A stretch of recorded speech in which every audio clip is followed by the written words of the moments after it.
சென்னையில் டாஸ்மாக் தலைமை அலுவலகத்தில் ஆய்வு நடத்திய விவகாரம். அமலாக்கத்துறைக்கு உச்சநீதிமன்றம் சரமாரி கேள்வி. கேரளாவை போன்று தமிழகத்திலும் சேவை உரிமை சட்டத்தை நிறைவேற்றுமாறு திமுக அரசுக்கு அன்புமணி ராமதாஸ் வலியுறுத்தல். பீகார் சட்டப்பேரவை தேர்தலில் போட்டியிடும் 71 பேர்கள் அடங்கிய முதல்கட்ட வேட்பாளர் பட்டியலை வெளியிட்டது பாஜக.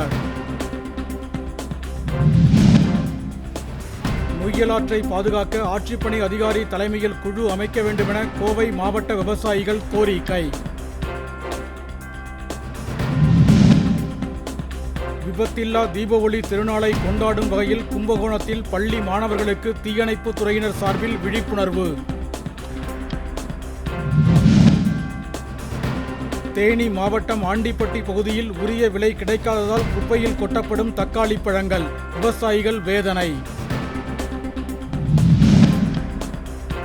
விருதுநகர் மாவட்டம் ராஜபாளையத்தில் பெய்த கனமழை காரணமாக அரசு பள்ளி வளாகத்தில் தண்ணீர் தேங்கியதால் மாணவர்கள் அவதி. புதுச்சேரியின் அடையாளமாக திகழும் குபேர் அங்காடியை இடிக்கும் பணி தீவிரம். வணிகர்களின் கடும் எதிர்ப்பை அடுத்து காவல்துறை குவிப்பு. கிருஷ்ணகிரி அருகே மின்சார இருசக்கர ஊர்தி உற்பத்தி ஆலையில் தீ விபத்து. 1 மணி நேரம் போராடி கட்டுப்படுத்திய தீயணைப்பு துறையினர்.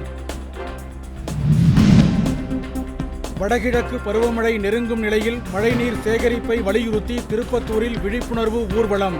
பெண்கள் ஆர்வமுடன் பங்கேற்பு.